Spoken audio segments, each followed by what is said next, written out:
আমি যখন পরীক্ষা দিয়ে আসছিলাম আমি এইটুকু নিশ্চিত ছিলাম যে আমার ডিএমসিতে হয়ে যাবে। কিন্তু আসলে ফার্স্ট হওয়াটা ওরকম আমি প্রত্যাশা করে আমি ১ম এ আরকি একটু বিশ্বাস করতে পারছিলাম না। ওটা আমি মানে ৩-৪ বার আমি দেখি ওয়েবসাইটে ঢুকে।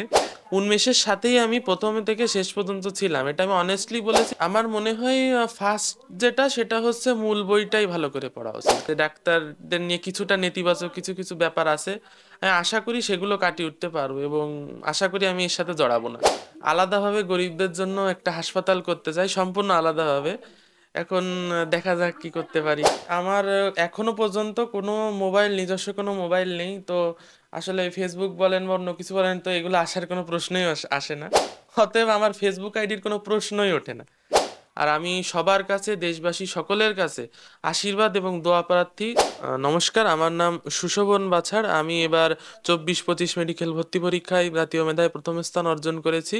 ছোটবেলা থেকেই আর কি আমার একটা ইচ্ছা জাগে, মানে এটা হঠাৎ করেই বলা যায় যে আমার ওই ডাক্তারদের দেখে একটু অন্যরকম মনে হতো। তাদের আচার আচরণ বা তাদের কার্যকলাপটা আমাকে অনেক অনুপ্রাণিত করছিল। তো সেই হিসেবে আমি চেয়েছিলাম যে আমি যাতে তাদের মতো একজন কিছু হতে পারি। তো সেখান থেকেই আর কি ধীরে ধীরে আমার ডাক্তার হওয়ার স্বপ্ন।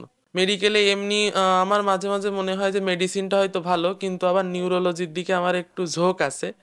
এখন জানি না সৃষ্টিকর্তা আমাকে কোথায় নিয়ে যায়, দেখা যাক।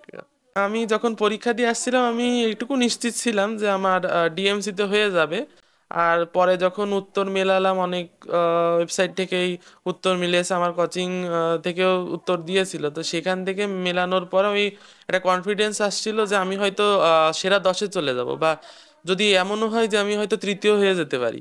কিন্তু আসলে ফার্স্ট হওয়াটা ওরকম আমি প্রত্যাশা করে, মানে ওভাবে আমি বুঝে পারিনি। তো সেটা আসলে একটু আমার জন্য, মানে আমি বেশ অবাক হয়ে গেছিলাম প্রথমে।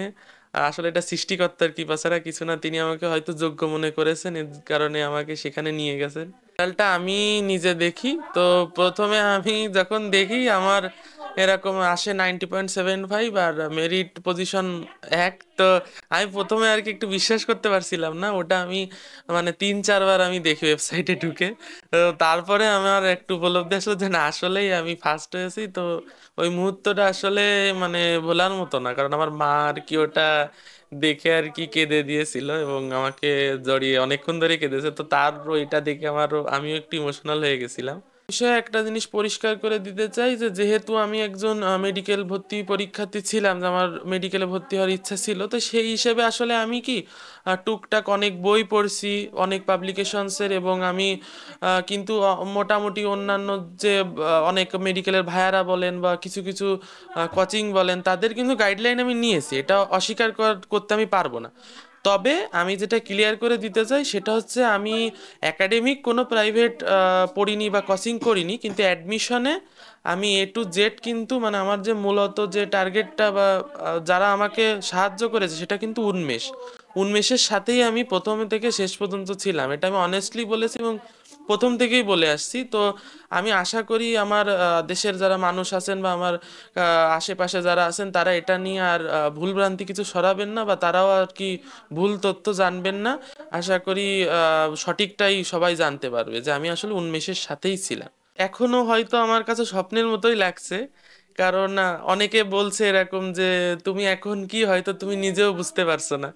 তো আসলে এগুলো ভালো লাগে, যেমন এই যে সবাই আমার আত্মীয় স্বজন, আমার শিক্ষক শিক্ষিকারা যখন আমাকে দেখে এই যে অনেকে কেঁদে দিয়েছে, অনেকে মানে ইমোশনাল হয়ে গেছে, আমাকে জড়িয়ে ধরেছে। তো এগুলো আসলে একজন ছাত্রের পক্ষে, আমার মা বাবার অনুভূতি, একজন সন্তানের পক্ষে আসলে এর থেকে বেশি আর পাওয়ার কিছু নেই। এটা আসলে আমার সৃষ্টিকর্তার কৃপা।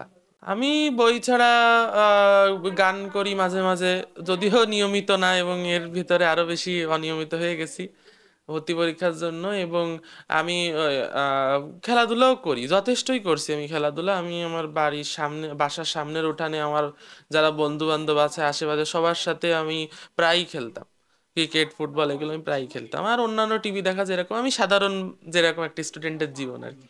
আমার মনে হয় ফার্স্ট যেটা সেটা হচ্ছে মূল বইটাই ভালো করে পড়া উচিত। কারণ মূল বইটা ভালো করে পড়া লাগবে এই কারণে, কারণ অনেকের ওইটার কনসেপ্ট ক্লিয়ার থাকে না বলে তারা আসলে ওই যতই সহায়ক বই পড়ুক বা যত কোচিংয়েরই সাহায্য নিক, তো তাদের জন্য আসলে এই ব্যাপারটা অনেক কঠিন হয়ে দাঁড়ায়।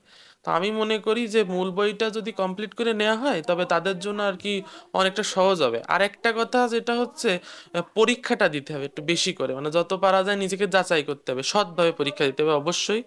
যে নিজে সৎভাবে কতটুকু নাম্বার পাচ্ছি তার উপরও নির্ভর করে।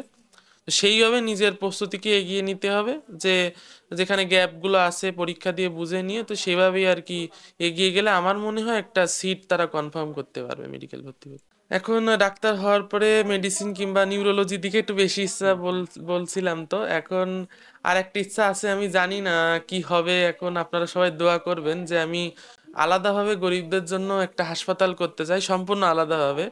এখন দেখা যাক কি করতে পারি। আমি চেষ্টা করব এই নেতিবাচকতা কাটিয়ে ওঠার এবং নিজেকে ভালো মানুষ এবং একটা ভালো ডাক্তার হিসেবে প্রতিষ্ঠিত করে। না, আসলে এটা আমাদের দেশে এরকম একটা ট্র্যাডিশন চলে আসছে যে ডাক্তারদের নিয়ে কিছুটা নেতিবাচক কিছু কিছু ব্যাপার আছে। আমি আশা করি সেগুলো কাটিয়ে উঠতে পারবো এবং আশা করি আমি এর সাথে জড়াবো না। বাবা নর্মালি আর কি ফোন দিয়ে বলে, কিন্তু তার মানে কথাটা আমি বুঝতে পারছিলাম যে আসলে বাবার মানে কতটা গর্ববোধ হচ্ছে ওটা আমি বুঝতে পারছিলাম। ফোন দিয়েই আর কি বলে, আমার মাকেই বলে যে আমাদের ছেলে ফার্স্ট হয়েছে। তো আসলে ওইগুলো আর যখন আসে আমাকে জড়ায় ধরে দুজন মিলে, আসলে বাবা মার অনুভূতিটা যে কি তা আসলে সন্তান হয়ে আমার আলাদা হয়ে বোধহয় বলার কোনো প্রয়োজন নেই। এটা সবাই বুঝতে পারে যে একজন বাবা মা আসলে কি মানে কেমন বোধ করে একজন সন্তানের সফলতা। দেশবাসীর কাছে আমি এটাই চাই যে সবকিছুর আগে আমার দেশ, আমার দেশটাকে এগিয়ে নিয়ে যাওয়ার জন্য আমরা সবকিছু করি এবং আমাদের সব কাজের মূল উদ্দেশ্যই যেন হয় যে বাংলাদেশকে এগিয়ে নিয়ে যাওয়া। আর আমি সবার কাছে, দেশবাসী সকলের কাছে আশীর্বাদ এবং দোয়া প্রার্থী, তারা যেন আমাকে আশীর্বাদ করেন যে আমি একটা ভালো মানুষ এবং ভালো ডাক্তার হিসেবে এই দেশের মানুষদের সেবা করতে পারি। আসলে আমার এখনো পর্যন্ত কোনো মোবাইল, নিজস্ব কোনো মোবাইল নেই। তো আসলে ফেসবুক বলেন বা অন্য কিছু বলেন, তো এগুলো আসার কোনো প্রশ্নই আসে না। আমার নিজের কোনো মোবাইল নেই। আমি মোবাইলটাকেই যে সম্পূর্ণ দোষ দেবো তা নয়, কারণ এটা একটা জাস্ট একটা ডিভাইস। তো আমরাই আর কি মানুষ, আমরা যদি সেই জিনিসটাকে ভালো কাজে ব্যবহার করি আমার মনে হয় ভালো হবে। ওটাকে যদি আমরা খারাপ কাজে ব্যবহার করি ওটা খারাপ হবে। যে আমার মতো বয়সে যে কারোর মোবাইল নেই এমন তো না, কিন্তু কেউ কি ভালো কাজে ব্যবহার করছে না? অবশ্যই করছে। কিন্তু বেশিরভাগই দেখা যায় এটাই খারাপ ব্যাপার যে বেশিরভাগই খারাপ কাজে ব্যবহার করছে। তো আমি আর কি তাদের উদ্দেশ্যে এটাই বলবো যে খারাপ কাজে বা সময় নষ্ট না করে যতটুকু পারা যায় নিজের প্রয়োজনে বা মানুষের কল্যাণে যদি মোবাইলটা ব্যবহার করা যায়, বা ফেসবুক বলেন যে সোশ্যাল মিডিয়া, সেটা বোধহয় বেশি ভালো হয় মানুষের জন্য। আগেই বলে নিলাম যে আমার আসলে মোবাইলই নেই, তো অতএব আমার ফেসবুক আইডির কোনো প্রশ্নই ওঠে না। তো এটা যদি কেউ কখনো দেখেন বা ই করেন, এটা আপনারা নিজেরা একটু যত্নবান হবেন, কেয়ারফুল হবেন। আসলে আমার নামে মানে আমার নিজের কোনো ফেসবুক আইডি নেই, এটা আপনারা একটু সচেতন হবেন। আশা করি এমন আর কিছু হবে না এবং আপনারাও একটু সতর্ক থাকবেন আমার নামে যদি কোনো ফেসবুক আইডি থেকে কিছু যায় বা কোনো কিছু পোস্ট টোস্ট হয়। এই অনুভূতির কথা আসলে ভাষায় প্রকাশ করতে পারবো না। যখন আমি বাইরে দেখলাম আমার ছেলে রোল নাম্বার আমি যখন মানে অনলাইনে দিই এবং যেটাকে সাবমিট করি, যখন দেখি ওর মেরিট পজিশন 1, তা আমি বিশ্বাস করতে পারছিলাম না। তা আমার একটা স্টুডেন্টকে বলছি, বাবা দেখো তো আমি কি ভুল দেখছি নাকি ঠিক আছে। তা ও দেখে বলে, না না স্যার ঠিক আছে। তো তখনই আমি আর কি সেখান থেকে দ্রুত বাসার উদ্দেশ্যে আসি। এসে তো তাকে পাইনি, তাকে তো বাইরে মোটামুটি টানাটানি এক পর্যায়ে আর কি সবাই ছবি ওঠানো, এই করা এই করা এটা চলছিল। তা আসলে এই দৃশ্যটা বাবা হিসাবে আমি আসলে যে কি বলবো আপনাদের, এত গর্বিত হয়েছি সেটা বলে শেষ করা যায় না। আমি সবসময় আমার শিক্ষার্থীদের আমি নিজের সন্তানের মতো তাদেরকে দেখেছি এবং আমার অনেক শিক্ষার্থী সারা বাংলাদেশে অনেক ভালো ভালো পর্যায়ে গেছে, এখনও ফোন করে, স্যার কেমন আছেন, সুখে দুঃখের খবর নেয়। এটা খুবই ভালো লাগে। আর আমার সন্তান তো আমার একজন ছাত্রও বটে, কারণ আমার বিদ্যালয় থেকে সে মানে এসএসসি পরীক্ষায় সফলতার সাথে পাশ করেছে। সুতরাং আমার এটা ডবল গর্ব, মানে যে আমার ছাত্র এবং আমার সন্তান দুটোই একেবারে মানে অঙ্গাঙ্গিভাবে জড়িত। সুতরাং আমার এই আনন্দের কথা মানে বলবো কি যে ডবল আনন্দের মতোই প্রকাশ পাচ্ছে। এখনকার শিক্ষার্থীরা মোবাইল ছাড়া মানে তাদের চলাই মুশকিল।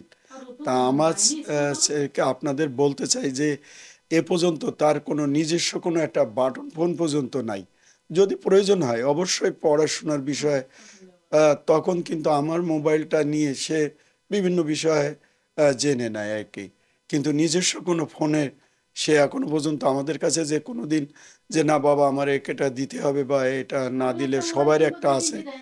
বা আমি সকল শিক্ষার্থীদের বলবো যদি এইটা থেকে তারা পরিহার করতে পারে তাহলে সামনে তারা ভালো কিছু করতে পারে।